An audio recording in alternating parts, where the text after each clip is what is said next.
Hello friends, আজ আমি আপনাদের পুলি পিঠা বানিয়ে দেখাবো। এই পিঠা বানানোটা খুব সহজ।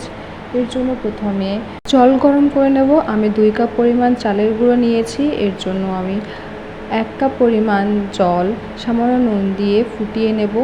মানে যতটা পরিমাণ চালের গুঁড়ো ব্যবহার করবেন তার অর্ধেকটা জল ব্যবহার করতে হবে।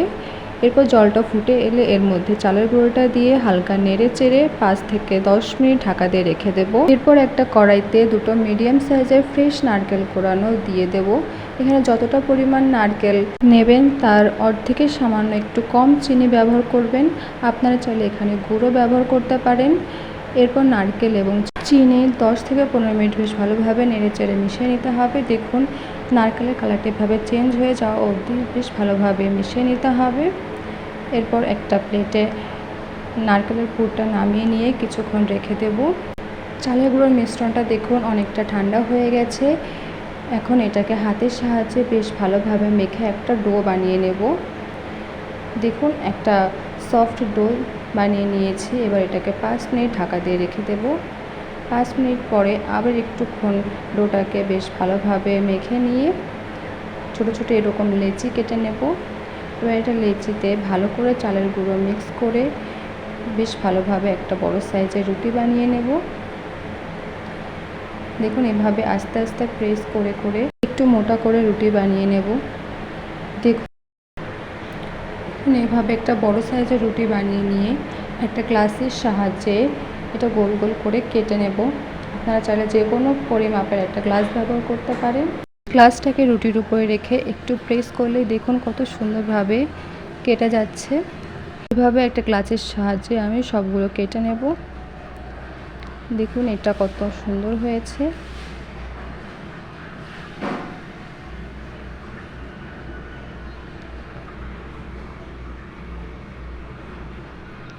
এভাবে সবগুলো আমি বানিয়ে নিয়েছি। এবার একটুখানি নারকেলের পুর হাতের মধ্যে নিয়ে এভাবে একটু লম্বা করে রুটির উপরে দিয়ে দেব। এবার এই রুটির চারপাশে একটু জল দিয়ে এটাকে বন্ধ করে দেব। জল দিলে এটা বেশ ভালোভাবে বন্ধ হয়ে যাবে। দেখুন এভাবে মুখের কাছে বেশ ভালোভাবে চেপে চেপে একটু পাতলা করে নিয়ে এভাবে আঙুলের সাহায্যে একটা ডিজাইন বানিয়ে নেব। আপনারা আপনাদের পছন্দ মতন ডিজাইন বানাতে পারেন। দেখুন আমি এভাবে সবগুলো পুলি পিঠা ঠিক বানিয়ে নেব। আপনারা বাড়িতে অবশ্যই একবার এভাবে বানিয়ে দেখবেন। ভিডিওটা যদি আপনাদের ভালো লাগে তাহলে please like, comment and share করে চ্যানেলটাকে সাবস্ক্রাইব করে আমার পাশে থাকবেন এবং ফেসবুকে দেখলে অবশ্যই ফলো করবেন। দেখুন এভাবে আমি সবগুলো পুলি পিঠা বানিয়ে নিয়েছি।